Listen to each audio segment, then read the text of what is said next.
Welcome to The Downside. My name is Gianmarco Soresi. I'm here with my co-host, Russell Daniels. Hi. And Russell, why don't you introduce our guest first? You just introduced yourself to us. Divya Anantharaman. Okay, listen, I didn't warm up. Anantharaman. Yeah. Anantharaman. Good Yeah. work. Hey, listen. It wasn't a trap. No. I just wanted to hear you. Well, I've just never introduced a guest before, so it felt like a trap. But Sure. I can see why you think didn't that. let me warm up either. I came in, we just immediately You started like to do recording. scales before the podcast? Me. Yeah. Is that what you're doing? No, What are you doing? What's your go-to? I you know what? I'll be honest. I don't warm up, and I should. Mm-hmm. I'll sometimes do. Okay, this is really embarrassing. I do this. I don't know why, but I do. That's for consonants, so I'll do that, and then I'll do a couple of lip trills, and that's kind of it. Then I'm like, good. She's good to go. That sounds like beatboxing a little bit. And I'll do a few of the lines because it's a little higher pitch when I talk. You know, Full out. You're backstage. Like, No, but like just a few of the talking. that's one of lines. his lines. That's Yeah, his. yeah. That's basically the whole character. This is a wild day. We're joined by our recently, I can say this right, unemployed podcast producer. So not really unemployed, just more focused of an employee for The Downside. Paige Asachika, welcome to The Downside as well. Thank you. We have so much to talk about, and I'm hoping Divya Russell has a weak stomach. Great. And it has always been my fantasy for him to throw up during a recording session. I think I think I'm gonna be okay with We'll it. see. Yeah. We'll see. He was It not doesn't here. help that you have a garbage thing of food right there. Okay. Looks like cabbage, ripped up cabbage. Listen, I'm working on the studio. Paige came early to help give notes in the studio, and we concluded And we need to hire someone you else. concluded that was we'll- the conclusion. we'll Paige leave looked trash around. out. Paige We'll had leave me trash take. out Paige for the had me guest. take this light off, Okay. and then she walked around and she said, "Yeah, I don't know," and it's chaos. Yeah. Okay. So a lot of things to talk about. Yeah, this cabbage. God, Cabbage is an issue. Yeah, I don't cover know. it. if- pillow is Pillow. covering up the cabbage. I was going to say if the cabbage is an issue, I don't know if the rest of the topics are going to be. Exactly. Get ready. You prep yourself. I wanted to talk about before we get into so many downsides to discuss. I haven't seen you in 2 weeks. I know. Not that you've called or anything like that. You just tell me about what new celebrities come into Titanic. That's the only update I get from Russell. Very cool. There were a lot. Yeah. Okay. So now Tova found this. This is not me who found this, but Tova, my girlfriend, I'm not sure how she found it. Maybe she was Googling me, but she found this website called LPSG, Okay. which I think is it's like a famous gay chat room website. Does it stand for something? Yeah.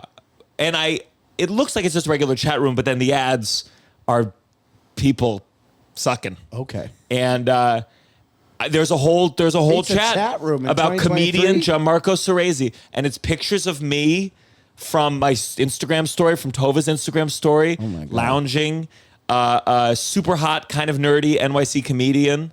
Some of them are really nice, some of them are sweet. I love this guy. He just needs to show dick. Okay. This one says he can dance. This one is so cute. He can dance hip hop too. Love how secure he is in his non-toxic masculinity. Okay. He seems, if only all straight dudes were as hilarious, cool, and sexy. This one says, I need him to come on my face. This one, they had a picture of me. I eat plain snow cones, and I get a lot of shit for it because I like the taste. It's Yeah. not even an eating disorder thing. I like the taste. You But like they ice. posted me licking the ice. Oh God. Licking the Gianmarco. ice. That's fabulous. And This is multiple people. It's not just one person. yeah, it's different users. Yeah. Different users. And, Tova could be one of them, like trying Yeah. to boost up my profile. I don't know. She's very supportive of me. But a lot of people comment, because I sit sometimes strangely on the podcast and they think I'm doing it to be a tease. Yeah. And I am. And then I posted that I saw it like on Twitter. I was like posted like, whoa, what's this thing? And immediately someone in the chat was like, he's on to us. And shared my tweet saying that I found it. Oh my so God. We not so are much onto you. We're not so onto much a you. downside, but it's just like sometimes I'm like, how much do I lean in? Like I could do. Well, I like that one comment about being like he just needs to show dick. Like you're close to doing it. Do you know what I mean? Like you're on Euphoria or something and filming multiple sex scenes. Like you're not in a position where you're ever really going to be, close to. Maybe you are. Who knows? Who knows? Who knows? Oof, the right gig. But I could lean in more. Like we could do the whole podcast just like this. True. That's definitely going up there. That's going to hold So the it question is, hold it for a little longer. And make sure. Here's the question. I'm not going to post this on Instagram. So they would have to watch the full length video. Yeah, they're going to have to and watch take a screen grab from that. Yeah. And let's see if this makes it onto the see site. how long it takes them. Let's see how long it takes them, okay? If we did the clip and somehow we got this shot in there, let me just do just in case we use this because yeah, sure. Okay, great. We can use that. Yeah. So, I didn't look up your name on that site. Maybe I could. Yeah, well, go for it. Maybe he needs to. So it's very nice. It's very sweet. Yeah. But sometimes I worry they come to a comedy show and they're not there to laugh. They're not there for jokes. They're there to jerk off. That's kind of fabulous, honestly. Hey, take it where you can get it, man. Yeah. All your fans can't be there to laugh. I think between the two of us, we probably have the gayest fan base of two straight men in the entire world. Given Titanic, given what I'm doing, Titanic, and this, yeah. I did a show with Bianca Del Rio. Do you know Bianca Del Rio? Of course, yeah. And it was honestly, it was really cool about it. This was going to be my blessing at the end, was that I knew because they were all like drag fans and queer kids, and I was wearing a Music Man sweater, and they all commented on it before the show, and I was like, oh, I could talk about theater, and I did crowd work about what was the last show you did, and then like roasted that show in a way that you could only do if you know the whole audience is theater kids. So it's very cool. It's very nice. Yeah, that's cool. So that's the biggest thing that's happened to me was gay guys talking about me online. Oh. I was with my sister just now. Someone on the street asked for a selfie. And guys, listen, if I'm with my family, please do that more often because it felt really good. It does feel good. It just felt like to my sister, I'd be like, hey, maybe return my calls more often I had now. family come that I don't talk to that much, like it's not like out of malice, but just like they're family members I don't see a lot. And they came to the show this weekend. And I was like, afterwards come downstairs and we'll say hi and blah, blah, blah. And then what was great is they got to like see me come out and like, Neil Patrick Harris was at the show. Yeah. So I'm meeting him. They're seeing that. They're like, I'm having to like take pictures with other people and sign autographs and things. And so it's a nice, you're like, and also it doesn't really happen that often. So it's nice to, when people that are there, see it, to make them think that it happens all the time. But it doesn't really happen that often, I've known Russell a very long time. And I was saying to Tova the other night, I feel like I've seen, not in a good way or a bad way, but your natural ego blossom. As the show has like gotten more successful and more celebrities come in, like I've seen you're just like, you know your worth. Okay. You know your worth. What is that? And we'll see where it goes. See that? We'll see where it goes. Again, I'm not saying good. I'm not saying bad. But how do you see But it? I've seen like, you know your skills more now. You know what it's worth. You have value. You yell at underlings. I yell at underlings. I don't yell at underlings. There was a. Well, I mean, I see what you're saying. Yeah. Any day now you're gonna be yelling at Paige. You're gonna say, Paige, you're blocking my camera angle. Paige, where was the seltzer when I walked in? No, it's good. It's a good thing. Yeah. But it's just like I've just known you for so long. Yeah. I've seen your transformation into a monster. Into a monster, yeah. I just want to be successful so I don't have to ever take the subway again. That's my only goal in life, really. That's pretty rich. Truly. To never take it again. He lives on 259th Street. I don't think it's that rich. I don't think we're talking. I would be willing to spend most of my income on that. Like I just think I don't want to ever take the subway again. I'm sick of it. Not because of any sort of people thing, just because of the MTA, Yeah. They're fine during the day, but after shows at night, I don't have to rely on that anymore. No more. So, we're very excited to have you. And one of the reasons we have Paige, other than her losing her job, is that Quitting my job. Quitting, you sure? And Paige and I took your class. Divya is a taxidermist. That's the right term? Yeah. Taxidermist. Yeah. And you may, for people in previous episodes, know my Jerry, what did I end up calling it? Jerry Cheesefeld? I don't think we landed on a good name. It was horrible. I tried using ChatGPT, this thing that's going to take over everyone's jobs, and that was the best that came up with Jerry Cheesefeld. And this is a real mouse. I partially wanted to go because I've had a lot of dead mice, and I always get scared of touching them. I remember once I put tongs, but the tongs weren't long enough, so I tied 2 broom handles, so like big tong chopsticks of sorts, to pick it up and move it into a trash can. And even that, I almost threw up. Why wouldn't you just wear paper towel? And feel it? Oh, but you were worried it was still alive? No, it's just like it's I'm squeamish. I'm squeamish, and that's why I wanted to do this. So Paige, do you have yours? Paige has a mouse as well. I have mine right here. You provide the mice. You provide the mice. They didn't have to bring in dead mice. No, No. absolutely not. I guess that would be a real It'd be requirement. horrible. Yeah. There's not a lot of like great clothing options for these mice. Like it's such a small size. Like I thought it was gonna be way bigger. So I bought a doll size black sweater, but as you can see from the side, it looks pretty fucked up. Yeah, Paige got me a mic stand, and it was about the size for like an 8-year-old child. Can I see this? I want to get right. So wait, what is this? Is an artist? Is this Jerry Saltz? Perhaps. I have She the background looks for it great. too. Yeah, she looks great. All right, that's really blared out by the light. yeah. Oh my God. god! Okay, this is what Wow. I had. Okay. Oh my you can god, see it that's here. so great. I had Dolly, the AI art thing, like generate photos or paintings Oh my of god. the mouse. So I was gonna have the mouse like kind of looking at itself in a very like existential kind of way. I love it. I love it. You uploaded that mouse's image to Dolly to like make it, or did you just prompt it? Because I think that's the first taxidermy.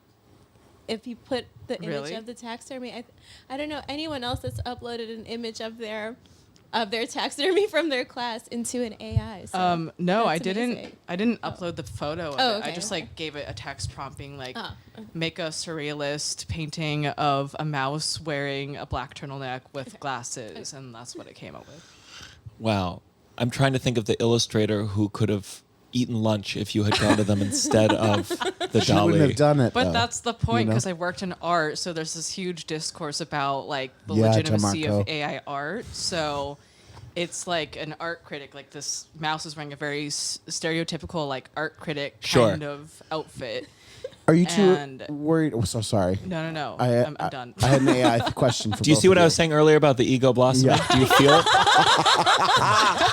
He's already walking I had all a over question me. about AI for both of you. Do you feel like one day you'll look back and be like, maybe we shouldn't have been cutesy, like putting in prompts for AI for these like little rat things? You think as the Terminator's about to Slippery kill us slope. all, we'll look at the data, the code, and then he'll be like, "It was the mouse entry." I mean, I just think that how casual you're using it in your life right now, like, you know. I I'm used not it for saying- one cheese I'm prompt. not saying it's bad. I'm having a conversation. I'm just throwing it out there. You know, that I could see us all doing this for the next 5 years of like, just like, oh, I use this to do this. I use Well, let this me ask to you. send this. You've had sometimes some theater events will happen. Patty Lupone leaving Equity, where you've thought of like, ooh, let's come up with a line for the show. Do you think you're at a place where you'd be like, let's see what ChatGPT has to say about Patty Lupone taking a shit on a Times Square Elmo? No, I haven't thought that yet. But I mean, maybe Soon. I will. Maybe Soon, tomorrow. as opposed to my suggestions, where I'm like, why don't you say this? Yeah, and yeah. you're like, what? I can't say that. Yeah. So Divya, tell me, when you were younger, were you not grossed out by things? Because okay, taxidermy. My takeaway from taxidermy, it was fascinating. We took a class. What Gotham taxi? What is it Yeah, called? that's my name. Got- That's my business name. Yeah. Gotham Taxidermy. Yeah. And we did not have to skin the mouse. We saw the process of skinning the mouse, which I'm not sure I could have done, but we got the skin and if we put the skin around a mold and then got to craft it from there. So it kind of made it so it wasn't too. I didn't have to challenge myself too much. It was tough in the beginning, a little bit. You were very squeamish in the beginning. In the beginning, you showed us How to skinning a skin it, mouse, yeah. and that was I was bent over. I was going. it was I was going. amazing. Is it live? You live skinning it? Like, or You a video? can't skin something while it's alive. No, sorry. I mean, like, were that's you? Like a, that's no, a, no, no, no. okay, yeah. I meant it's obviously dead. I'm saying, were you demonstrating live? Yeah. Or okay, so you Yeah. had a dead mouse that you were okay. Yeah, I was showing them how to take the skin off. Wow. I think what was amazing was like I always try to look at the classes are small for many reasons. Yes. But one is so I know what each student is feeling and doing. And I saw you kept inching back, and part of me just wanted to inch the table forward and be like, you're not gonna see anything. Yeah. Now let me show because I did take some pictures. Okay. I want Russell to really understand what we're talking about here. Oh, did I not? Maybe I didn't even take pictures of the. Oh, I didn't take pictures of the worst part. Did you take any of the worst part? What's The worst part? skinning. Oh no, I didn't. Were you not grossed out by things when you were younger? Not really. So it wasn't. I'll say so that wouldn't be something that grossed me out. Like something that would gross me out when I was younger was like ketchup. It's just disgusting. Like it's. So Now I gross. understand. Like, that was like Ketchup nasty. all around, or ketchup like, out of the bottle, and it's kind of watery. It's just watery like part. watery stuff. Yeah. Yeah, like that's really nasty. Or like, I mean, mustard is okay because it tastes better. But like ketchup, it's just that ketchup is just wrong. It's bad. It's just really bad. love ketchup. Or But do you, it's okay do you if understand like the it. feeling I love though? the idea of Yes. ketchup, or like sponge, like a mystery sponge, and like you don't know where it's been. Yeah. You don't know if the person like. If someone's coming over, I'll put a new sponge out in the wrapper so they know. That's nice. I'll Wow. do that because like I don't want them to see your sponge. That's like For a certain me- level of intimacy. You have to see someone else's sponge, but like mystery sponge, that kind of stuff grossed me out. Whereas like seeing something's insides was more of like, okay, this is just what it is on the inside. All right, real quick though, for me, my gross out thing when I was younger was feeding the cat. It was taking the little thing of cat food. Feeding the cat still for me. And then Still. the sound it makes where it or like, I just do it as quick as possible. and then you got to chop. Oh. It's You're in like the sink. canned It's meat. in the sink. You gotta rinse it. Oh god. But you've become very comfortable, I think, with like poop because of your pets. Like I hear Yeah. you talk about poop and things in a way that I don't think I'd feel comfortable with. You've gotten over that. Yeah, well, but also like in general, you're dealing with the poop outside where there's Sure. air, and you can like if the times when a dog's been sick and pooped inside, that's when it's like difficult. Yeah. because it's not easy poop that way either. It's it's Sure. running. It's moving. So moving. Oh man. So do you remember like a fascination when you were younger with like what's the difference between you and a serial killer? A lot. I dress a lot better. Of I course. think, for sure. Ted Bundy was pretty sharp. I was gonna say people think- must be shocked when you say you're a taxidermist. I think they are. And a lot of people make the serial killer parallel, which is pretty sad because like I do this because I care about animals a lot and I'm fascinated by them, whereas serial killers are doing it as like practice for something nefarious. You know what I mean? But don't you think I'm not saying that, but don't you think the one thing that you might have in common with serial killers is a comfort? Like I am so grossed out by a dead body or the Okay. insides that I would never participate in anything. And it But you involved did. the dead. Well, I did. I pushed myself. Right. But I also imagine that serial killers and taxidermists don't have that squeamish, immediate reaction that a lot of other people do, or they couldn't participate. Right. Well, I guess it's not like a gut reaction. Like there are people who like if they see blood, they'll like pass out and there's stuff like that. You pass out? No, I'm okay. Blood. Okay. Yeah. But like, yeah, it's not like very squeamish. And the other thing too, like even with the skinning, I'm taking it out in one piece. So it's not like, that body comes away in like one little package. I don't know if you remember that. I remember But, it. It's yeah. in my dreams every night. Hey, so the motherfucking recording box that I use, Rodecaster Pro. 20 minutes into the episode, it fucking gets all screwed up, and we had to use the camera audio, so it's gonna sound a little bit worse from here on out, but it's such a good fucking episode. And I recorded a backup too, so I gotta hurry, the train's coming. But keep watching, and I apologize, the audio is gonna be a little bit different, but it's a great episode. Fuck you, Rodecaster. Fuck you! So but it's not like dissection, like something like a surgeon has to do, where they're like going in and checking each organ or something like that, or something like a pathologist has to do, where they have to go in and like dig out like a diseased body of some sort. I'm just kind of removing everything in one little package and putting it away. Where it gets grosser is probably like, since I do a lot of work with like museums and conservation groups, the specimens they'll give me are usually have had some kind of trauma. Like I work on mostly birds, so if there's a bird that has passed a window collision, that's really like traumatic to see in many ways, because you see the internal trauma inside, and it's a lot more bloody, or just stuff isn't together inside. So when you see that, it's a lot worse than like in the classes, like for the mouse class, for example, those are pet mice that have passed on, or they're frozen reptile food or something like that. Yeah. So that has passed, like, from, I know for the reptile food, they've used CO2 to dispatch them, but for pets, like if it's a deceased pet, it hasn't had like, it didn't slam against a skyscraper at like, 80 miles an hour or whatever, however fast it was going. So there's like a difference there. So like that is what makes me more upset. I guess it's more emotional rather than like physically the reaction. And what's the moment? Is it because you got a package while we were taking this class? Oh, that's right. But you get a package and is it a cooler with a? Yeah. And it's a bird and the head is smashed in and you have to stretch it out. Yeah, so you won't see. So with a lot of the collisions, like you won't necessarily even see the trauma from the outside. You only see it when you open it up and look at the inside, and that is like, that is just, again, it's the difference between me and a serial killer. That makes me really, really sad, because I like birds, and if they didn't have to die, if nothing had to die, it'd be nice, but that's just not the order of nature. So you'd be out of a job. I'd be out of a job, but that'd be fine. Like, jobs are kind of, I could find something else to do. Sure. But, yeah, when you were a kid, like, when did you first, was there any moment where your mom was like, what do you, leave that dead bird alone? Yes. And you're like, but what if you hung it on the wall? Yeah. And she was like, no. Like, let's make it into art. Yeah.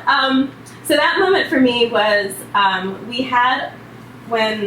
I grew up in Miami, and we'd sit outside a lot because it's Florida, you sit outside. Well, we had this mosquito zapper, like, and I hated that thing because there was always that, like, it was the 90s, so there was always that loud zap. It's not like the ones now where it's very chic and minimal, and you don't see anything. It's just like this, and you're like, you can hear like the bug, like, like it's so disgusting. I was like, why are we doing this? Let's just wear like DEET like everyone else does. But no, we had to have that zapping light.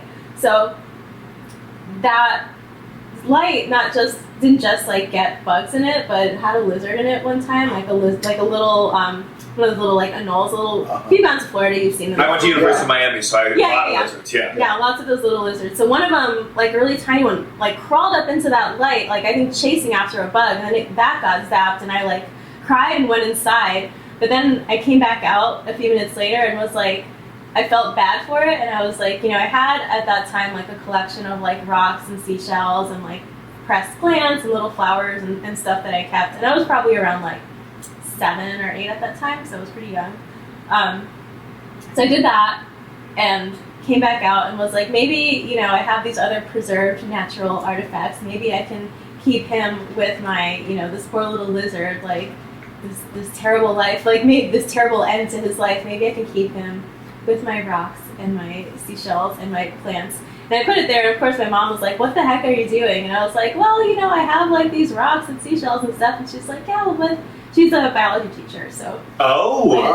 Interesting. Yeah, so she was like, well, with animals, they deteriorate, but they deteriorate like in a much more, in a much more intense way, in a much more pungent way than a plant would, or you can't just dry this out. This has to be preserved. You need to use chemicals. You need to do this and that. So I was like, oh, okay. But that planted the seed in my head for, you know. Do you think her being a biologist made you more comfortable with animals? And like, what did she do? Was she a teacher? Was she like? Yeah, she was a biology teacher. And so that like inspired me, or that got me interested in the sciences, but I was always an artist, so I knew I didn't want to just do straight up like being in a lab all day. That seemed like not my jam, but Yeah. Well, because the thing that I was so interested in doing this class was witnessing the art. It's because like you and a miniaturist, is that a term? People who make like miniature doll houses or like it is that mixed with this incredibly challenging medium of an animal's skin. Yeah. And so like again, it's like a miniaturist and a serial killer, a little bit from both. No, but like I feel like you could talk to a miniaturist in a way where some miniaturists would be like, oh, I don't want to touch a mouse, but you have so much in common of like it's so. So your mom's a biologist. What did your dad do? He was an accountant. So, An accountant. Yeah, so they created this artist. So every immigrant parent's dream to move to America and have their oldest daughter grow up and be a fucking artist. Where did they immigrate from? India and Jamaica. Did they meet here? Or did they meet in India or Jamaica? Yeah. In India. Yeah. And okay, taxidermy in general as an art form. We don't need to make this a history lesson, but like, where are we? Where does it go back to? Where did it start? Is this mummification? Is this related to that? So the traditions of preserving animals, there are traditions from all over the world. So taxidermy, if you think of like, if you're being a purist, then you're going like, oh, taxidermy is taxi, moving, or arranging in derma, skin. So for a purist, they're going to say all taxidermy is getting the skin, preserving that skin, and putting it on a form. So they wouldn't even like put mummification or, you know, hide tanning or anything else like into that same category, but I do because it's all about preservation. And it's kind of silly to like nitpick like, what are you doing with a dead animal? What am I doing with it? It's like, we're using dead animals. People like, come on. Like, you know, like let's like kind of see the commonality here. But the history of preserving animals is just like every culture has different history of preserving it for either preserving the animal for like ritualistic reasons, or preserving it for, in the case of a lot of taxidermy, it's preserving it for science or for storytelling or for, you know, showing what an animal looked like. Before we had cameras, especially, this is how information about animals traveled. But it's also very deeply tied to like colonial exploit and a lot of like the extractive practices, which obviously don't jive with me. Did anyone ever? Yeah, he loves colonialism. Big colonialism fan. Were there ever? I imagine people who made up lies. They said, "I found this in the woods," and it was actually skin. Around, were there any famous examples? Yeah, there is this guy, Aldro Bondi, he was really well known for like making fake animals, and he made this natural history museum where there's a lot of real stuff too, but he made a bunch of these fake animals, like these dragons, but they would be like, you know, a fish, like a weasel, and like, you know, 3 things put together, and he would say like, oh, I found this, like this is so wild, like no one's ever gonna see this. Like I had to, like, you know, I almost lost my leg, I almost lost my arm, like, you know, like a sensational story. But this is also, you know, part of it is like, how do I say it? Like before the internet, before you could just scroll on stuff. How long ago was this? That was, I believe, the 17th century. Okay. So yeah, that would be pretty cool though to be like.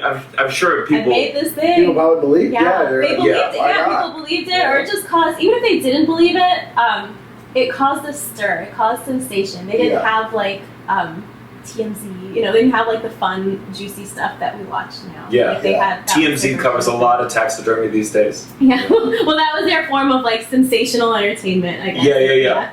It would be funny if they did. But even before that, even before him, another example, I believe this was from the 1500s or 1400s. At Columbia, there's this whole course called the Making and Knowing course, or the Making and Knowing, Making and Knowing something. Sorry, I'm like, the name is slipping me. But that whole course is based on this book, and they call it a recipe book, but it's not just recipes for food. There's recipes for like ointments, there's like DIYs of how to make a mold out of bread, or how to make this, how to turn like this lead ball into like a house decoration. There's all this like kind of Martha Stewart stuff, or homemaking stuff. One of the tutorials in there was how to dry a mouse. So it was how to make a mouse taxidermy, essentially, like a very crude version of it. And another one was like, if you want to modify this, you can sew some wings onto it. So they were even doing it back then, like Why even were they before. doing it back then? Do you know? I think for that it was purely entertainment. The same way you would make like because in that same book there was also instructions of how to make a paper and wax flower, and how to how to replicate your favorite piece of jewelry. There's all this stuff in there. So it was just seen as a craft, I guess. And especially when life was more rural, or life was more, even in cities, you were connected to death a lot more in the past, as opposed to now we're all just like. That's one of the reasons I wanted to do the taxidermy. I think there was a degree of like, I'm getting older. I want to be more comfortable with death. Yeah. And that's why I think you should be doing taxidermy too. Right. We got to start it. How do you feel about taxidermy? Like, what do you would you ever have it in your house? Maybe. Really? Yeah, I'm not opposed. What animal do you think? I don't know. I would have to like the thing would have to speak to me. I don't feel like I'd want a pet or that kind of thing. Well, let's talk about. First of all, would you ever have taxidermy? You have a mouse now. Well, yeah, I have. Would you ever do a pet? No. You would never do a pet. I think that weirds me out. But I don't think after seeing what you did to prep the mouse, because here's the dumb thing, and I'm sure lots of people don't even notice that. In my head, it's like, oh, that's the whole animal you're seeing. That the insides are intact, when in fact it's just the skin laid over something.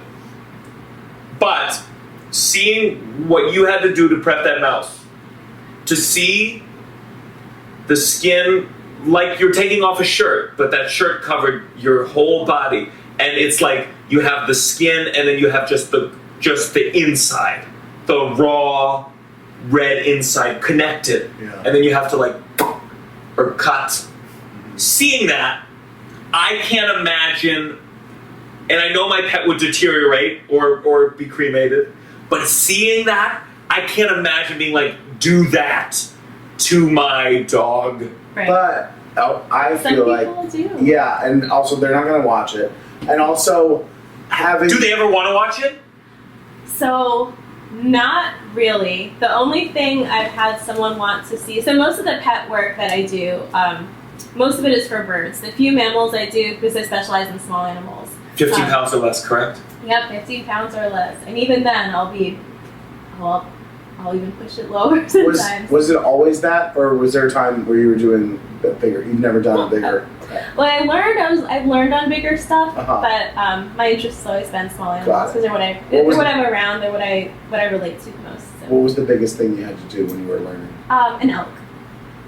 That's So big. it was big, yeah. There was multiple people working on it, Yeah. so you're not like alone doing that. But just larger animals, like it's not so much my interest. It's also like I'm a city person. Like I'm not really the intimacy I have with like deer and elk and things like that. That's just not me, and I'm also not the there are very many types of taxidermists. Like I'm lean more on the like interpretive or artistic side, whereas a lot of other folks could be a more commercial taxidermist where they're doing a lot of deer and elk and a bunch of heads, going on walls. That's not really me, or that's not me at all actually. But they're just many. It's just like in any art form, there's just different styles. But back to the pet thing. So because you offer it on your website, just in case anyone's listening. Yeah, you offer pet service. I think one of the again, this is all just tough stuff to swallow. But I was looking through the website today, and it said basically for pets. Obviously you're very stressed. A pet dies. You're not into podcast jokes about your pet's death, right? We learned that from Russell. That was an important lesson, I think, for the whole. I think that's very understandable. He made up a jingle. He made up a fake jingle about my pet dying the day after it died. Oh no! I thought comedian to comedian, it would be a gesture of love. It was a gesture of love. And I thought maybe the joke would be funnier, or the jingle would be better. That's Douglas you're making fun of here. No, okay. that made up song you did. Sorry, your pet died. That wasn't Douglas. That's not how I did it. The segment was your dog's name was Hennessy. Yeah. And it was how is your dog, Russell? Hennessy. And it was to a jingle for an old segment we used to have. I've got some bad news. See, I didn't even recognize it. And the joke was, how's your dog? We have a new segment where you tell me how your dog is. And I thought it would be... Don't make me relive it. I know, it's poor Russell. It basically said, oh, fuck. It was basically like, okay, if your pet died, you may be very emotional. Here's what you need to do. Stick that bitch in the fridge.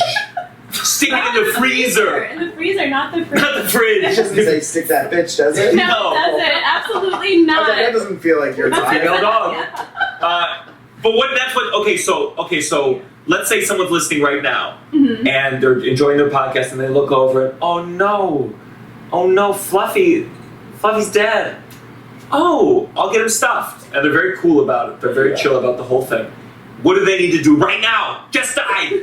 Just pass. Well, first they should get themselves together and, take the moments for themselves, because losing a pet is really, really tough. And, I've experienced that, and that's sort of why I started offering pet taxidermy, because a lot of people, I don't want my own pets preserved for taxidermy, but there's just not room for people to grieve and do stuff like that. Sure. So they're once they get mourning, themselves but together- ants are coming close. They Ants. gotta move fast. Yeah. They should fix the ant They problem. gotta- Well, they don't got time to fix the ant problem right now. They got a dead animal on the floor. It's not like vultures in the apartment. I don't know where you There live. are vultures in the There apartment. could be bats.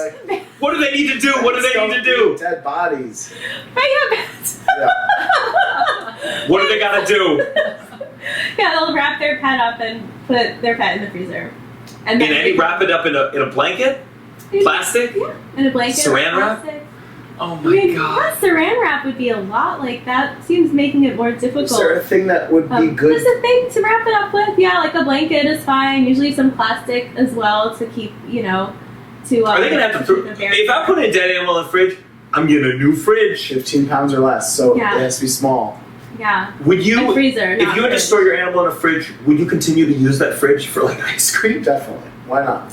I mean, once it's If it's frozen, wrapped in it's wrapped up. plastic. Yeah. You put That's a tough. You put dead meat put on it meat in already. there, We're yeah, already it's the same freezing thing. turkey and things and sticking That's it a in good there. point. And those come from very questionable sources sometimes, so you at least know, at least you know what your pet ate, and Yeah. it's You've background. played with that pet. You've kissed Yeah, that pet. yeah. You know. Sure. It can be uncanny for sure. It can definitely be uncanny.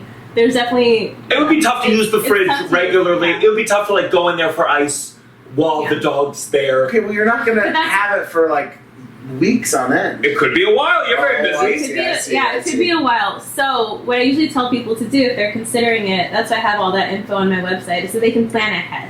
So they can say, you know what, I'm going to check Craigslist for someone giving away a chest freezer. I'm going to check, with my friend who has a garage with an empty chest freezer. Can you in it imagine the or dog seeing you something like clear out that. all the ice cream in the freezer? It's like, what's wrong?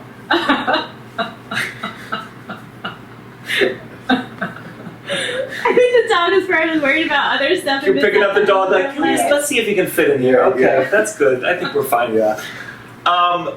Okay, so I want to go through this whole process. So I have a dog. It's 14 pounds. Mhm. I'd be worried I'd freeze it. It'd be a little too heavy after that. I'd have to let it thaw. Just to get No, you freeze don't. it. It's not about the frozen weight. It's about weight before. Weight before, okay. Because once you freeze anything, the weight goes up. What if it's 6? But if I have a dog who I'm not sure, I'd be nervous. I want to figure out before I send it to you. So now I got to get it onto a scale. Well, it would be weight if you had a dog before, you would know its weight because you Generally, you have take Generally, it you to know the your. thing when they Sure. and you can have the vet. when What do your it's dogs dead. weigh? 60 pounds, 55 and 60 pounds. I'll have to get a referral. You will have to get a referral, yeah. Can they go on a diet? No! Well, they're too big. They're not that kind of dog. They've never been able to get down to 15 pounds.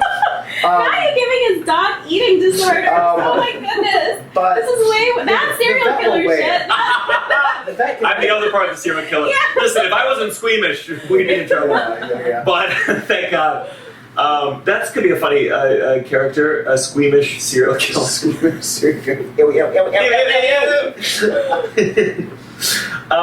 Okay, so they freeze it, they contact you, and what's the turnaround time? Just like a regular one? Well, when they contact me, they tell me what they're looking for. They also tell me, what almost always like people send like stories about their pet and a bit about their life and stuff like that, because again, these are grieving people, so there's and do you a lot read it of every time, or do you go like, I have to, I have to, because it's a personal service. Like the pet aspect of my business is pretty small, but it's very, very personal, so it can't you can't fuck it up. Yeah, if you fuck it up, oh, it's they're gonna be furious. Yeah, then you have to call the serial killer to end me, because then I'll be like, I can't go on anymore. I'm too embarrassed. Yeah, so we'll go back and forth. I'll usually do like sometimes I'll do a phone call with them too, just to make sure the expectations are on the same page. And for the most part, a lot of people don't go through with like full-on taxidermy of their pet. A lot of people end up doing like bone cleaning, or a lot of times they end up going with like, I'll clean a skull and then put it in like a kind of like a Victorian style display with like dried flowers and things like that. So would you rather have Russell stuffed or skull? I like the skull thing. You really like the skull? Because you have a part of your pet artistic, and like I don't want to like be surprised in the night and be like, oh, and like and forget that it's not dead. Do you know what I mean? Like, sure, like that would bother me. I remember the saddest thing is when one of my dogs died.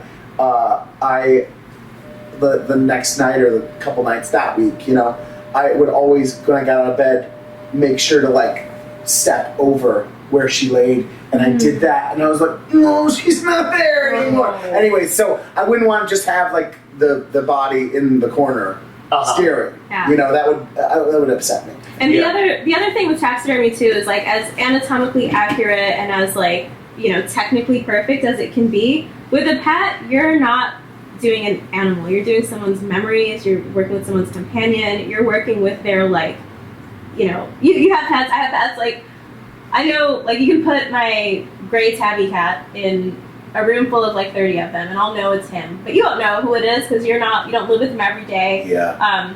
So people with their pets, they're so connected, and you like know them in a way, and they kind of know you in a way that like, to like an outsider, it's very hard to recapture. Yeah. So I try to like, and I don't like discourage people from doing it. I don't want to like tell them don't do this, but I try to tell them like, this is like a photograph, a 3-dimensional photograph. That's essentially what, it's a sculpture. It's a recreated sculpture of your pet.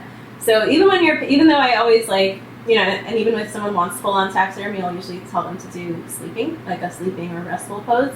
But even with that, when your pet is sleeping, it's twitching, it's doing all these little things, it's breathing. There's so much movement that even like a gorgeous, like super perfect piece of taxidermy can't ever capture that. So it's like, it's really hard. Like, so with pets, it's really hard. They don't want anything like silly. They're like, I want Mr. Monopoly.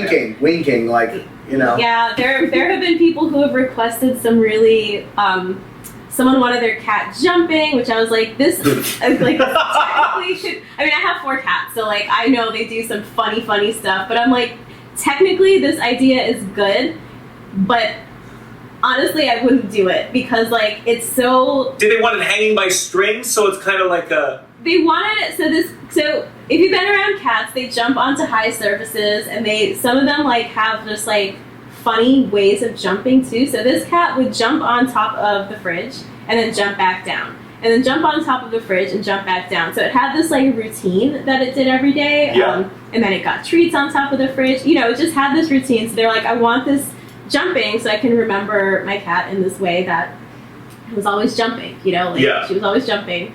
And I was like, that's beautiful and that's really great, but I also just don't feel like personally comfortable in doing that because it's a very active pose. Like, so you're worried it would look weird? It would look like bad? Not that it would look bad, but just like so when you think of something jumping, right? Yep. there are many moments in that action. Sure. You know, there's like, if you think of like a slow-mo of like a runner jumping, or just of like, you know, a nature documentary, you can see all of those different moments. So in those moments, like, it's like the cat could be making a weird face, or it could have like, you know, something that makes sense in that something that like anatomically makes sense in that split second won't make sense if that is just still, you know, if it's like preserved in stillness. It's almost like when you take a still from a video and you're like, well, that's not what I look like. That's just like a moment between two things, and the camera caught it this way. That can happen in taxidermy too. So I'm always like, you know, there must be, I give referrals to other artists where like they might do that, but I'm also like, you know, take a while and think of it if you would rather remember your pet that way through taxidermy, or maybe through a beautiful illustration or a photograph. Also sleeping, because one thing with this mouse, I don't know if you remember, we had to add a little clay for the genitals. You did. Oh, you did, yeah, because Because my mouse is packing. For a mouse, it's quite a lot. Wow. Maybe But, you like, should show that website your mouse's genitals. Oh my god. Yeah, right. It's like you said, show Look, more. you see underneath there, it's down. But you see between the legs, you gotta dip it. Oh yeah. So that's, you know, it was a sack. Yeah. And I had to stuff the sack. And I feel like if you did like a jump or whatever, like, just seeing, you know, dogs, they have genitals and whatnot, cats have genitals, but to like see it like frozen, it might just be a little strange. There's a lot of things where like, you know, and some folks like, you know, that might be what they want, and that's like, you know, not to judge or anything. I would just refer them to someone else for that, because I'm like, just personally, I'm like, I would overthink it too much to do something like that. But if this was like, you know, this is like two birds fighting for, you know, a diorama or for some display, then I'm like, all right, that's a completely different thing, because the animals there's no like personal, well, there's a personal connection in loving nature, but it's a different thing with wildlife, where you have this good, healthy barrier of like removal, where with pets, they're family members. So, with a pet, has anyone ever been like, you overstuffed it or understuffed it? No. Too fat, too skinny. You know, like my My dog's cock was way bigger than this.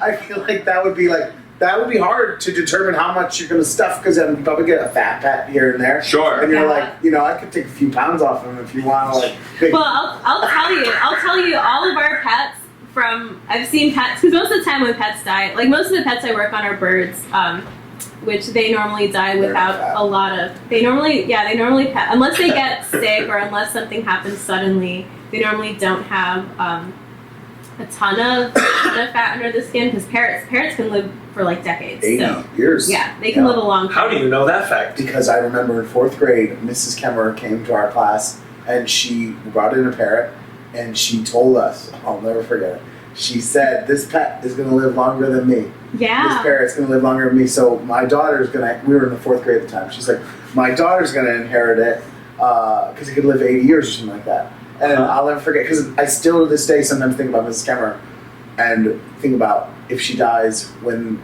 that bird, you know, so. How much of Miss Kemmer do you think the bird ate before they found her body? She's still alive. I'm friends with her daughter on Facebook. So you should ask. Did it like disturb you as a kid? Was it one of those like, oh, death? Yeah. I mean, it jumped out. I don't remember much from that time, but I remember that specific show. Yeah. She brought in the parrot and told us that. Hey, did you have pets?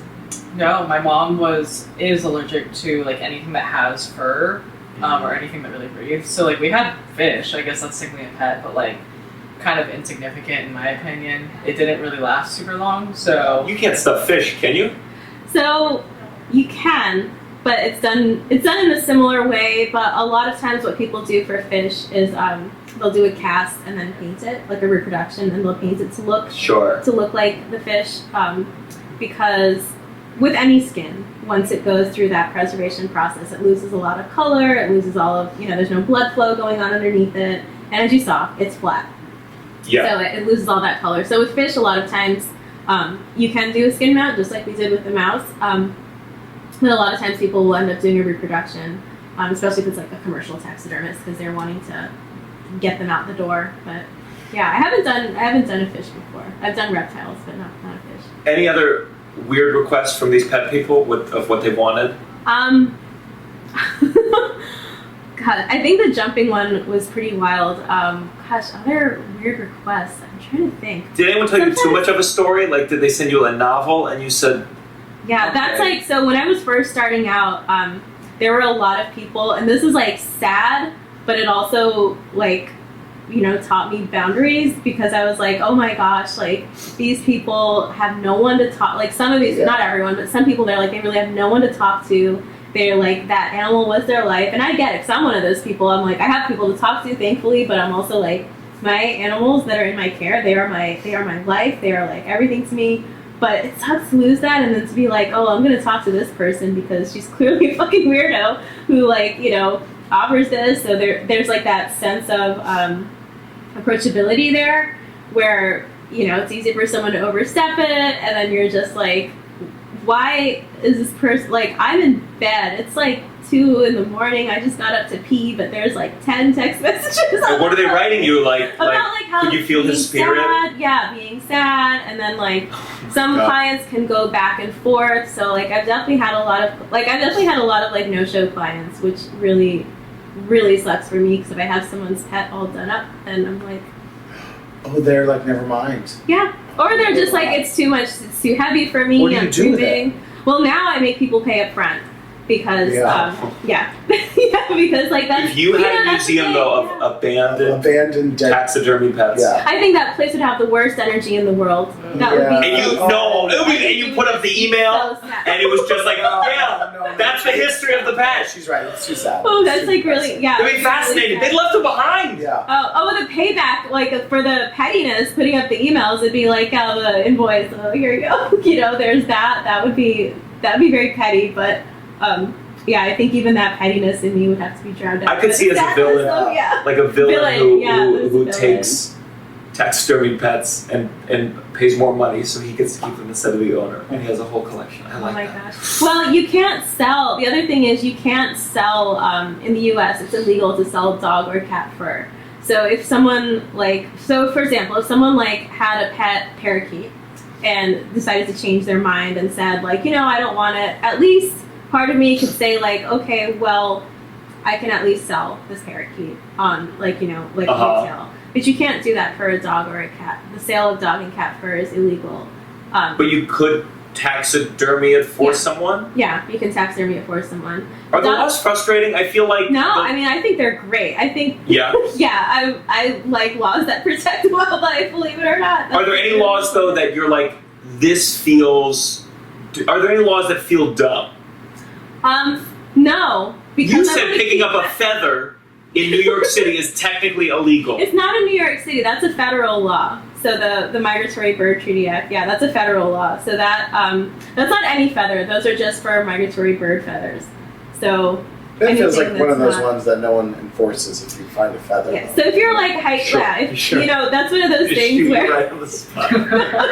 Go to jail for There's life. like a lot of laws like that where you're like, what you in for? Yeah. The feather, yeah. So those laws are, those laws are there, you know, mainly for like people who trade in wildlife, you know, so that there's, you know, that it regulates the trade in wildlife, but also that law, that went into effect because we used to just kill, and by we I mean just society, not like the four of us. Sure, like, yeah. Our society used to just kill birds willy-nilly for women's hats, for feather trade, for like all sorts of, you know, also for taxidermy, for all kinds of things. So they made that law for that reason. So it's sort of one of those things where it's like, well, it's got to be this extreme so that it can, you know, kind of be enforced in this other way. But for me, it doesn't affect, I think the way it affects me is that I make a lot of people really upset because they'll, especially like right now during like migration season, like spring migration and during fall migration, I get so many emails about dead birds. So people are always like, oh, I found this beautiful woodpecker. Oh, I found this, I found that. Can you mount it for me? It flew into a building. It did this, it did that. I'll be like, well, I can't unless it's for a museum or for like an educational center because of this law. And then they're like, you're not a real taxidermist. You don't really care about me. You don't really care about this. And I'm like, okay, cool. Like, I'm not going to go to jail to, like, to make you think I'm cool. Like, you know, and I'm not going to go to jail for that. Like, you know, it's like a cool thing to go to jail for. Are there underground taxidermists who do like Like there must be, because like there's like I wouldn't those like big even like poachers and people. Yeah. I mean, obviously now, they're not running the okay, same as like circles, but. as like a brown person, why would I want to be around people breaking the law like that? No, I wasn't accusing you. I was just saying like that's like if anyone even does a sniff of something illegal, like, and listen, like I grew up in nightlife. I did a lot of questionable things in my childhood and 20s and whatnot. Not like anything like back in my 20s, I was stuffing any bird I came along to. right, yeah, not like that, not like that. I'm talking about like drugs. I turned them into bombs. It was incredible. No, I was, but like that kind of stuff, like those wildlife laws, they are so, because this is my livelihood, this is my job. Yeah. So I'm really not trying to lose my job. Is there a license? Yeah. What's your license? I have for working on birds, I have a federal migratory bird license. So that basically gives me, that doesn't give me free rein to work on any birds, but it gives me a permit to work on birds that most of the migratory birds I do are for either a museum or an educational group. So that means they will list me. They have a permit for collecting those specimens, like a scientific collection permit, and then I have to have my permit saying that the federal government knows that I'm a taxidermist and I'm authorized to work on this for this person. But all that means is like they've done a background check on me. They know I've not broken any wildlife laws or done anything terrible, no felonies, nothing like that. And they'll keep track of all of the birds that go in and out of my studio. So I have to keep records for the past, like at least the past 5 years. Of every animal that's gone in and out, but especially for birds because it's a bird permit. But state to state, different states sometimes have a taxidermy license, and some of them do test you on your knowledge of, like, if someone brings you this size fish, like, what do you do? And it's a question where, do you tell them to take it back? Do you report them to Fish and Wildlife because it's not the right species? They'll give you some tests like that. But a lot of states, like the license is just you paid someone and you didn't have any wildlife crimes on your record, but the federal license is that.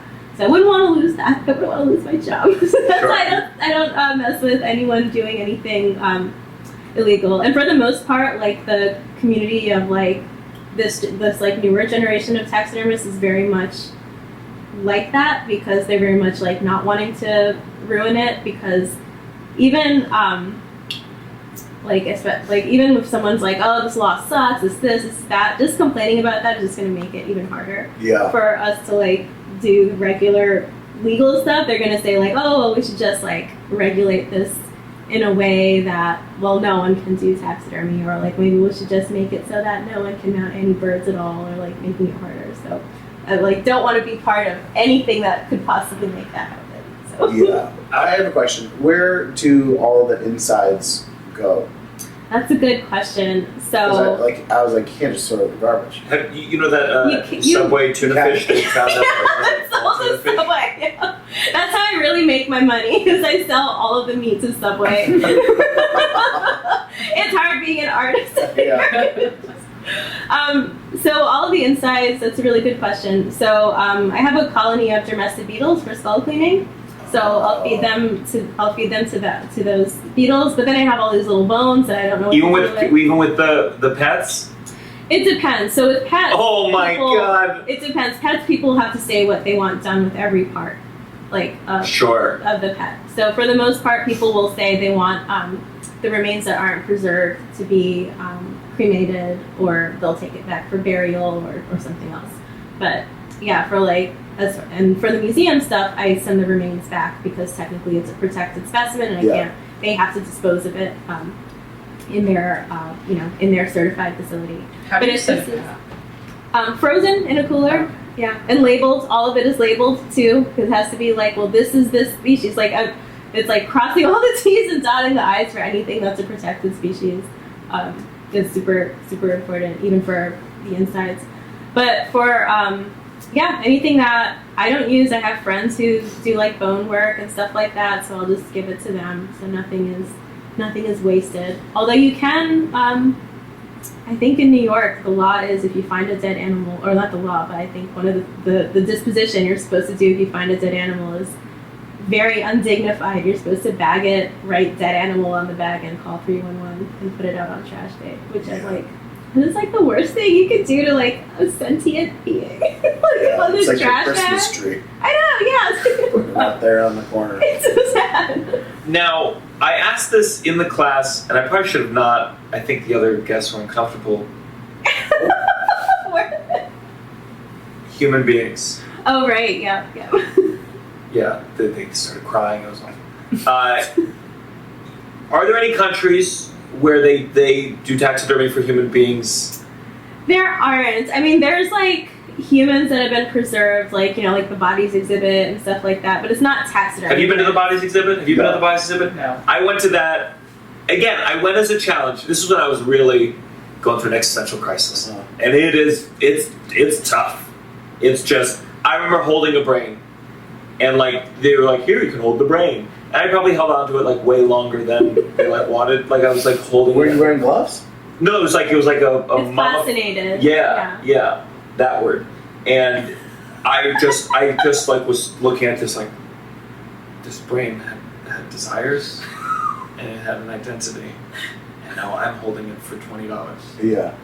And it was tough. Yeah. It was tough, but you know, I could see some friends that I would want around me always. Taxidermy. Just on the couch. And I'm just like, I think if- you guys have to talk something out. That's not. I don't think that's what we're to no. say. No way. Can You're you burning just can you see if you could fit in that top part?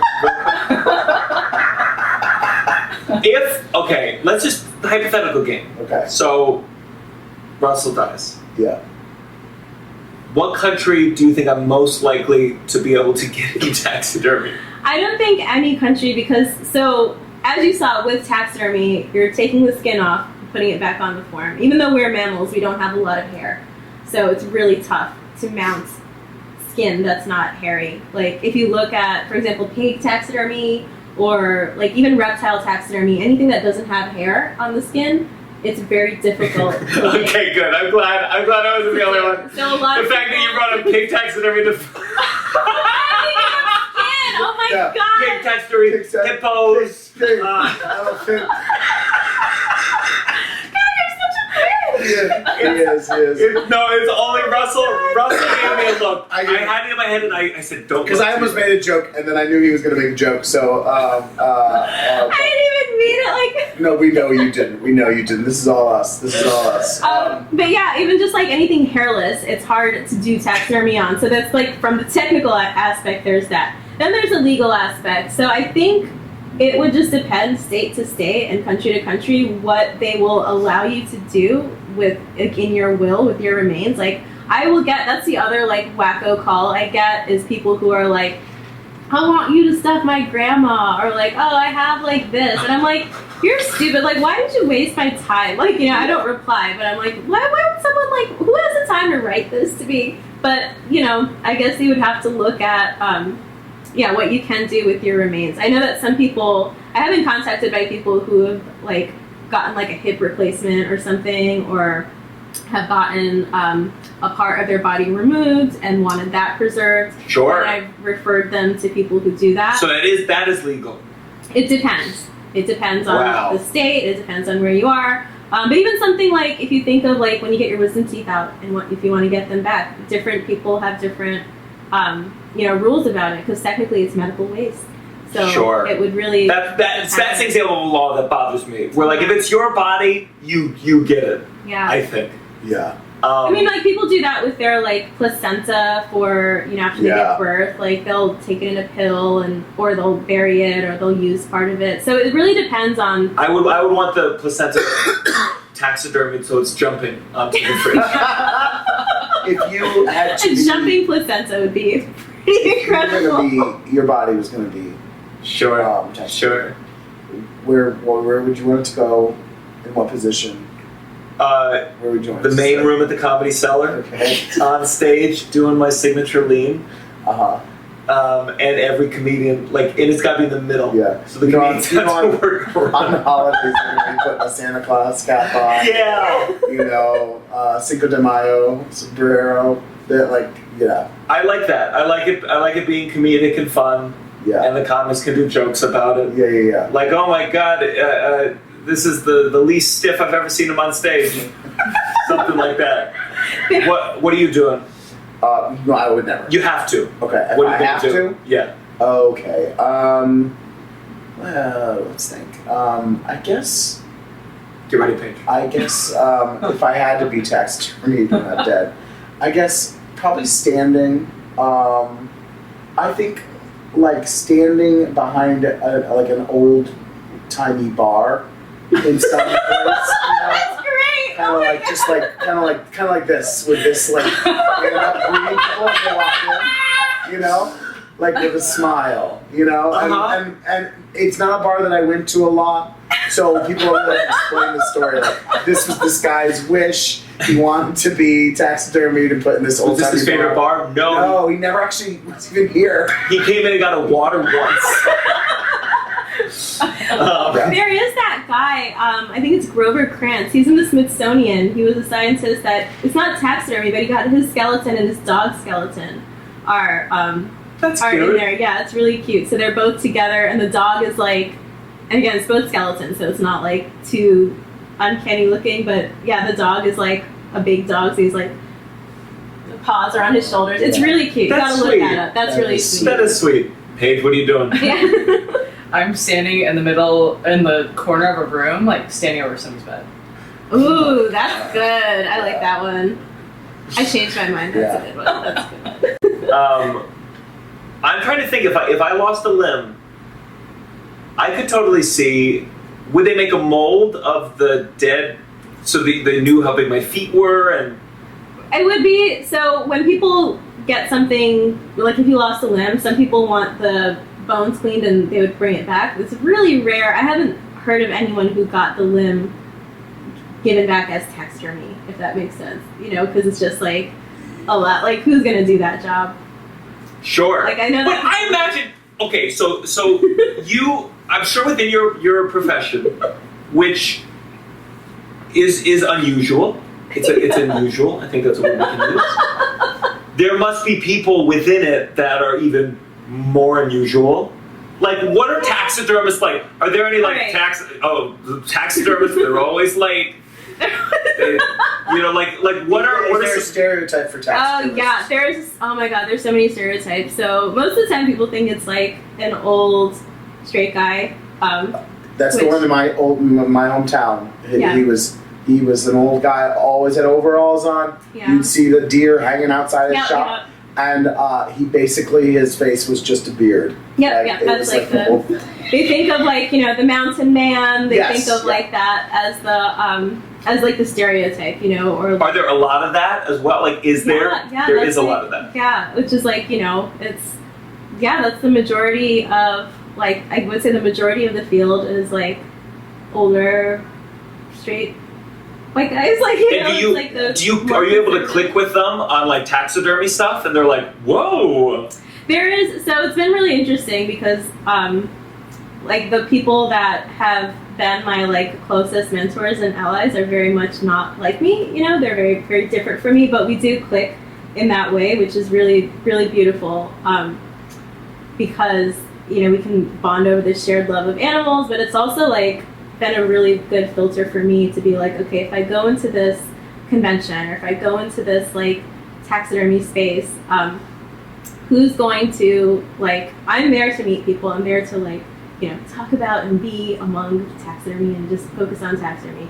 I'm like, all right, who's going to be the person who sees my name tag and says New York City and says something about, like, guns or liberals or whatever. But then who's going to be the one that's like, oh, those feathers on your dress, I could get you, like, I got an ostrich out back. You know, who's going to make, like, a funny kind of joke and kind of, like, meet me with, you know, we can meet each other with, like, curiosity and, like, compassion. But there's some conservatives in this profession, because again, it's this mix of art and like craft and craftsmanship. I know the more deer heads are on a wall at a comedy venue, I gotta be ready. I gotta be ready for some booze. But it's really interesting though, because like to me, there's nothing more queer than taxidermy because you are taking an animal out of the binary. I'm sure they love that when you say that. Oh yeah, I'm like, you guys are actually pretty taxidermy queer. is so freaking gay, you guys. Oh my god, like this is the gayest thing ever. It is so gay. It's so queer. I love just like taxidermy is just so gay. It's like, what's queer about it then? So to me personally, I see it as it doesn't exist in life or death. It's like breaking that binary. You know, you can take that animal and turn it into anything you want. And that is something a lot of queer people do, is we take ourselves and turn ourselves into whatever we want, whether literally or figuratively or just living outside of, living outside of those expectations. But it's also like, taxidermy is all about transformation. And like, again, that's like a huge theme in many queer people's lives is transformation. And, there's also all these like misconceptions about taxidermy. So a lot of like the people, living in New York City, there's not a lot of taxidermists here, but a lot of the people who were in my community that embraced me were already like some sort of outsiders based on, whether it was goth people or queer people or, those are all my friends, goth people and queer people. So that's it. Yeah, that's it. Those are my friends. But, but even like nerdy people, like anything like that, most of the people, even though they weren't taxidermists, most of the people like within that community were seen as an outsider in some other way. And I think, if you're doing taxidermy, you've got to be really devoted to it. And even if you are like a more, even if you are like this like old straight white guy, like whatever, like that is a lot of the guys I've met who are like that and who aren't like hateful are extremely like wild and artistic and probably are not gonna call themselves queer or anything because they're not, but they have that mentality of like thinking expansively, which I think is really important if you're doing something like taxidermy because you're turning something inside out and you have to believe in the process to get it back again and to be good at it too and kind of crazy enough to get good at it, like devoted enough to get good at it. Next time I walk into a bar with a bunch of deer heads, I'll be like, oh, gay bar. No idea. Wow. We should make the make taxidermy gay again, like the hat, like Yeah.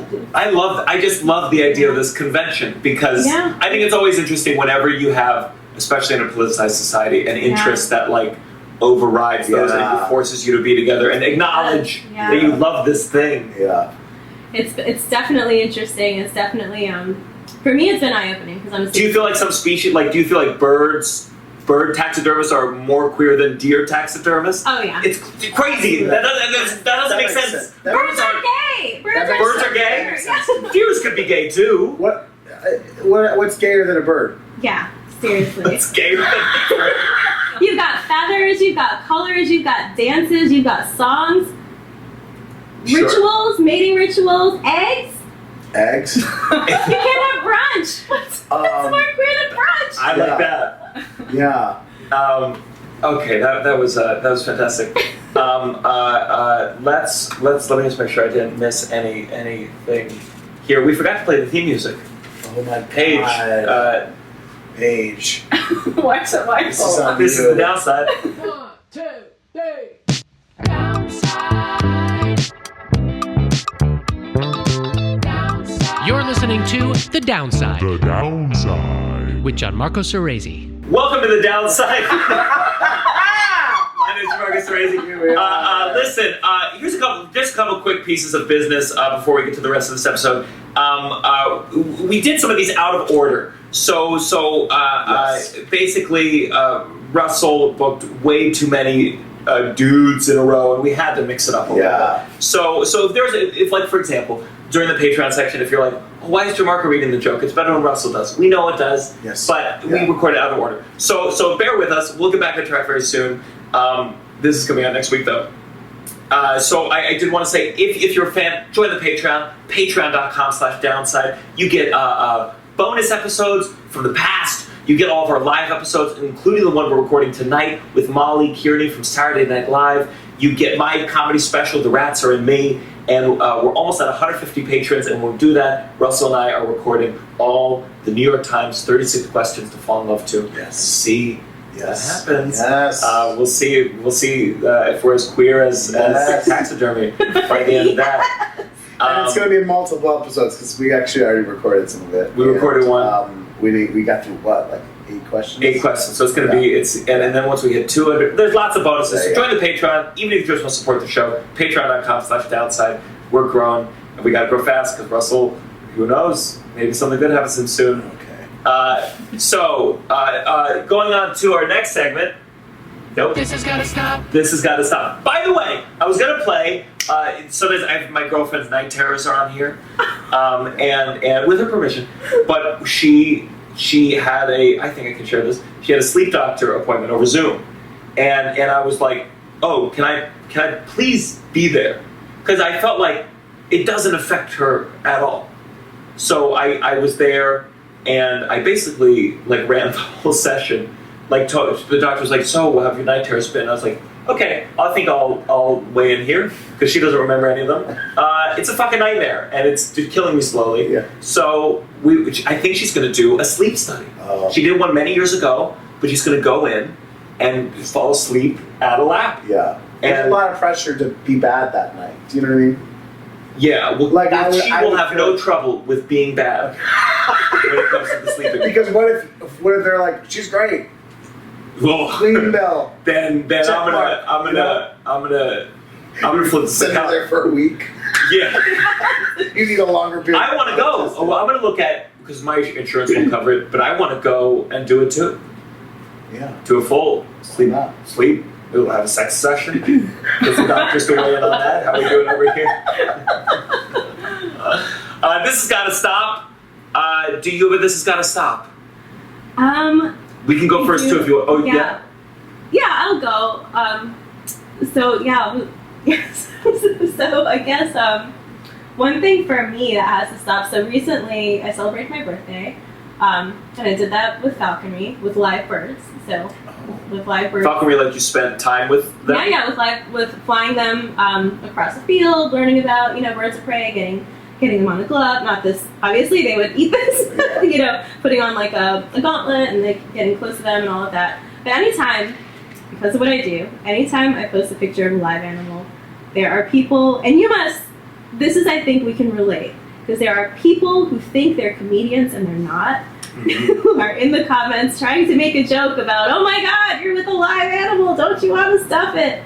And I'm like, none of these are original, they're not funny, they're not good. What are the jokes that they say? Like, what are the they're boring? like, oh, that bird better watch out. I'm like, this bird can peck my eyes out. Like, first of all, this is a bird of prey, it can peck my eyes out. Or if I'm with someone's pet, or if I it was the best if I go to a barbecue and meet a friend of a friend, bird removed, whatever. They're like, they find out what I do and they're like, oh, I better keep you away from my pet. And I'm like, your dog isn't that great. I wouldn't even work on it.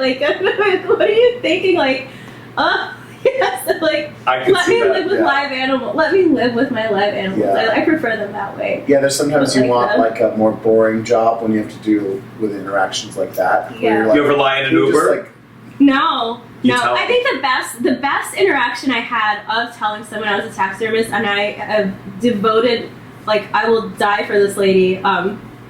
She does my pedicures. I sometimes treat myself to a really good, deep get in there, medical pedicure where they're getting you go down a shoe size. It's amazing.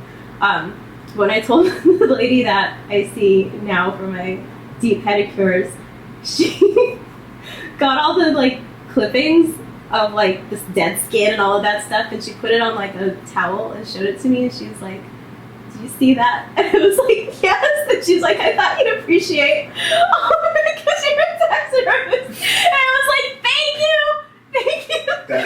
Oh my god. That is what I want to see. That is what I want people to do. Be fucking creative. Show me. She assembled all my dead skin clippings, and I was like, "Do you want that?"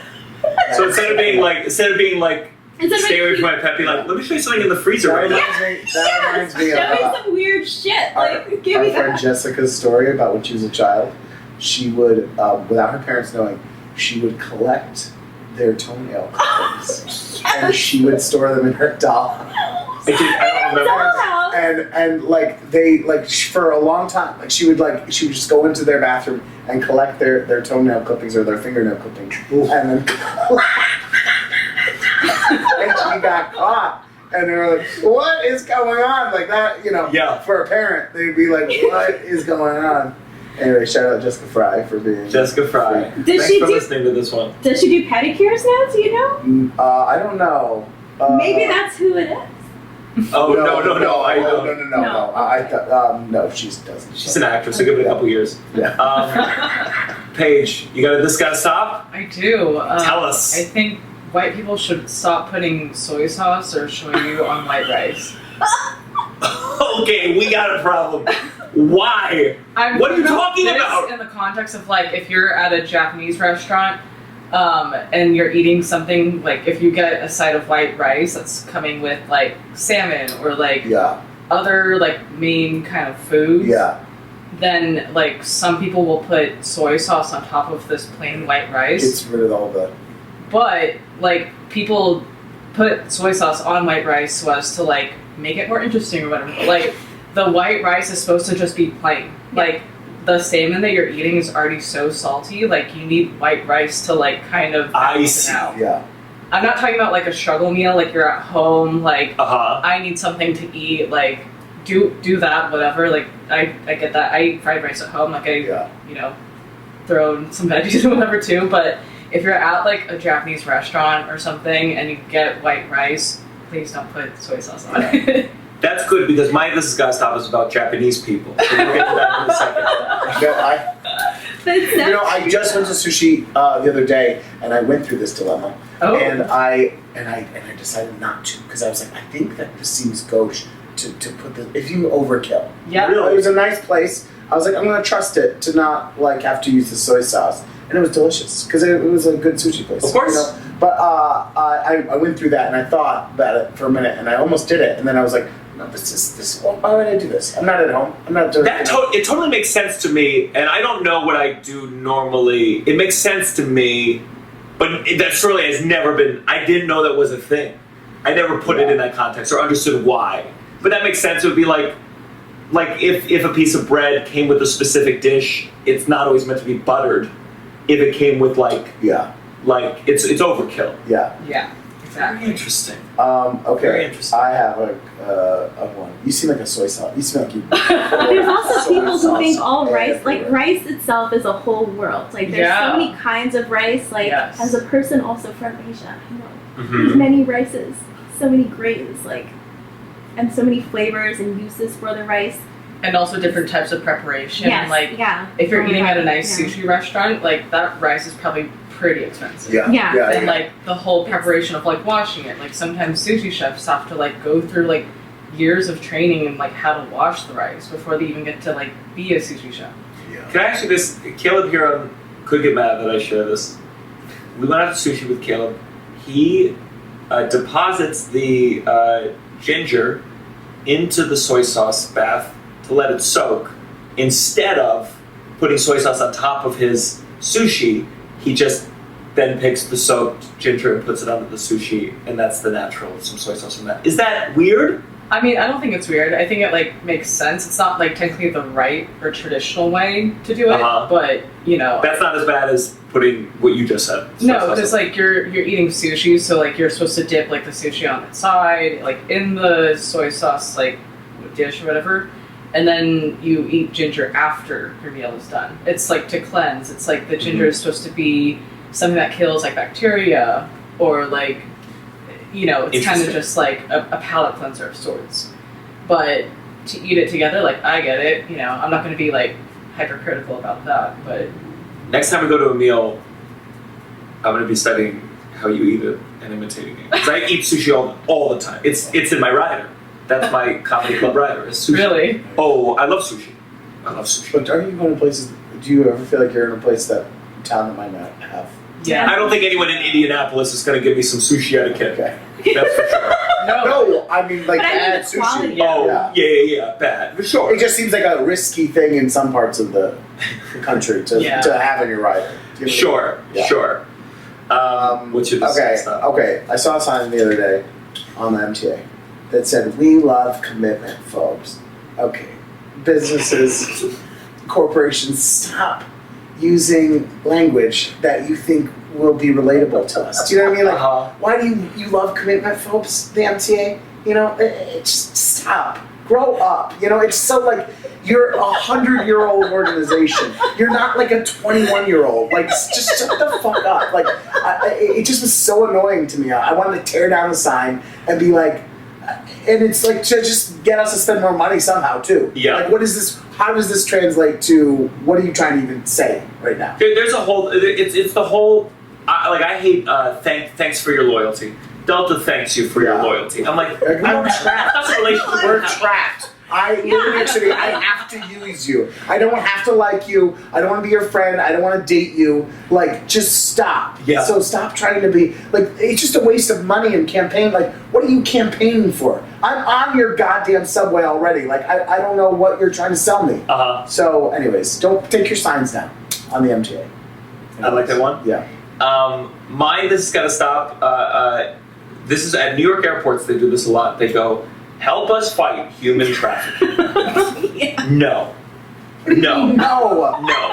Hire someone to do that. Yeah. I'm not here to do civilian policing. Okay, I'm going to the Delta Lounge. Notice someone. Okay, so you tell me. Being pulled by their hands, you're not Okay, saying if we're talking extreme, if we're talking, there's a leg hanging out of the back, and a sign going, help, help. If I hear that, but otherwise, that's what they're saying. Yeah, but you tell me. You tell me how many fucking people that go like, I think that guy over there is human trafficking, and they go, ma'am. Oh, I see. Yeah, I see. I think it is a thing that surely people that like who did we have? We had someone. I feel like they were adopted, but their parent was a different race, or they were different race than their parent. Oh, yes. And they talked about all the airports that were like, how do you know that blah blah blah? And that's when you encourage people to do civilian policing. That's what happens. Okay, I'm on board now. Okay. I don't care. I thought you were bothered that you didn't have to do any detective work. You're like, you're like, I got my blinders on. People are human trafficking, and I don't care. I don't got a union that's gonna help me when I fuck it up. Yeah. Okay. Like if I think I'd only say something if it was like a very pale white person. That's the only thing I'm doing. Otherwise, that's part of the culture. I don't fucking know what's going on. Yeah. All right. Final segment. You better count your blessing. You better count your blessing. This is where we say one thing we're thankful for. Would you like to go? I'll go last. Okay, you go last. Paige, you have a blessing? Yeah, sure. My blessing is Gianmarco. Paige. Perhaps it's pretty obvious, but I did just quit my job and I'm going to be working in comedy again full time, taking a month and a half off, which I'm very excited about. But I think, actually, I know like the only reason why I got to this place where I could quit my job in art to go back into maybe a worse art form, comedy, is because of Gianmarco. So I appreciate all of getting the opportunity to work with you over the past 2 years and getting to this point where I feel like I can pursue something that I'm interested in doing. Yes, that's very sweet, Paige. Thank you very much. Yes. Russell, do you have a blessing? Yeah. So last night was the last night of some 4 of our cast members, and it was a really special, nice night. Been doing the show with them since November, and it was just nice to. It was just so nice to get to celebrate them, and I feel very sad that they're leaving the show. It feels a little like we all signed up for summer camp, and then like they're like, we are only doing 2 weeks, and I'm like stuck there for the whole summer. Mm-hmm. So not stuck there, but do you know what I mean? It feels like that thing where you're like, oh, all my friends are leaving. So I feel bummed in that way, but I feel very grateful. I got to do the show with them, and it was nice because we had a couple other cast members who have already moved on in the audience. So it was a nice, really nice night. Ross was there, who we'll have on the podcast on Wednesday. Yes. So Rose, the drag queen. So it was a really lovely night, and I very thankful for those people. That thing you're talking about, I did a theater camp once. It was like 5 weeks, 160 kids, and then there was a 2-week musical theater extension that I joined, and it was only 30. Yeah. And so you went through the period of everyone leaving, yeah, except for like 20 of the annoying musical theater kids, including myself. And like the feeling, the hollowness of those 2 weeks after was excruciating. Yeah. Felt, it's just the simple thing too of like you take for granted. You're like, oh, I get to go to work and I have fun with everyone and I know them so well now that you're like, oh, I gotta learn and like meet new people, which is a great process. It just requires a different kind of energy that you have to go through. So. I mean, by the time this comes out, the show will probably have closed. Yeah. So true. I'll reiterate or reference back to this opening for Bianca at the show. First, it was raising money to fight homelessness in Connecticut. But I think, like, I'm always grateful for to have any a chunk of a fan base that's queer and is in theater and is in drag, and I feel like I'm nothing about what I do is within the drag community, but getting to work with drag queens and like I just think it's a blessing to be welcomed, even if it's on the site where there's guys going show your dick. Like there's just something about I have always been friends with a lot of particular gay men because of theater, and so to be able to be in stand-up comedy and still do shows with drag queens and still somehow feel an extension of that part of myself.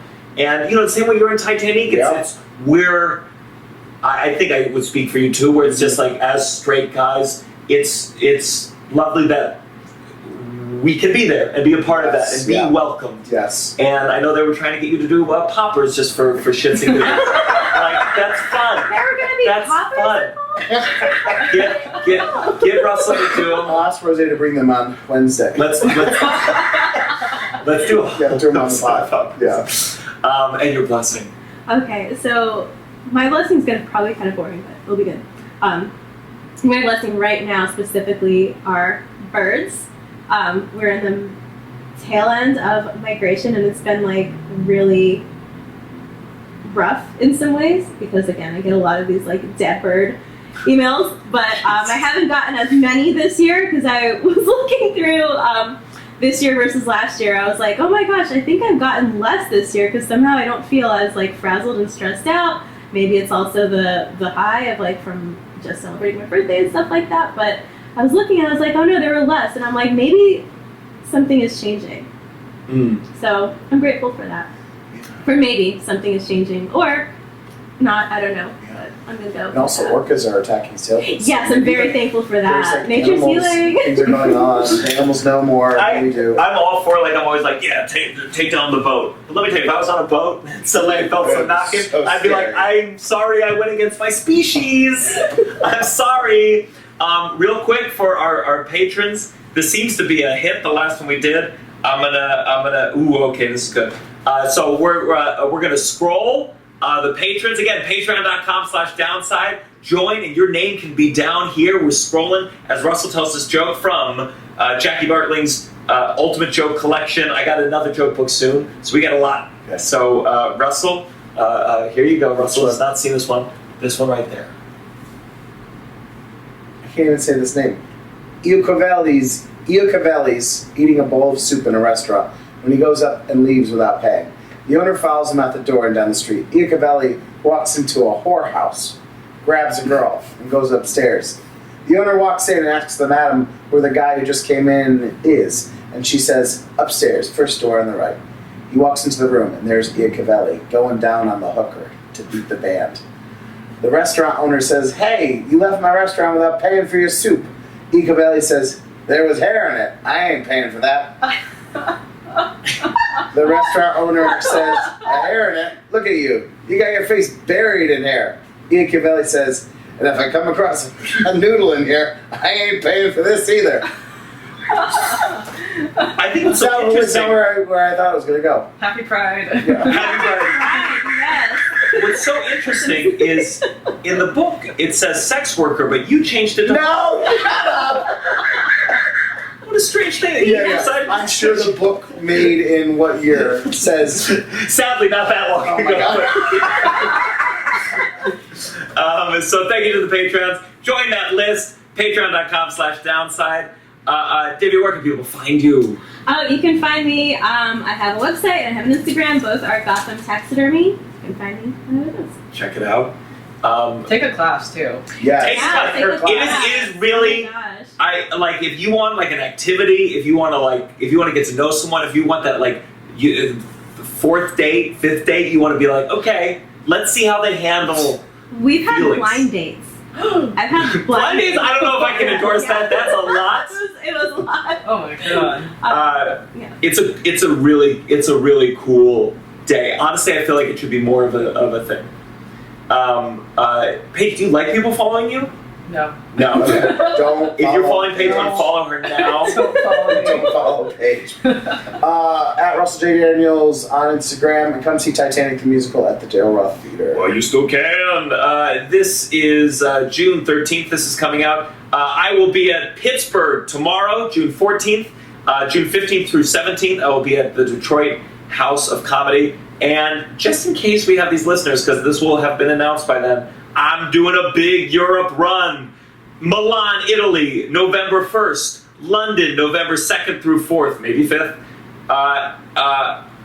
Berlin, November 7th. Amsterdam, November 8th. Paris, November 9th. It is sure to be a miserable time for me personally. I will not enjoy a single moment of it, but it's exciting. And like everything else, it's for a future gig that would potentially be better. Thank you so much. Thank you. And you know, whether you get stuffed, cremated, or buried, the bottom line is you will be forgotten. This is the downside.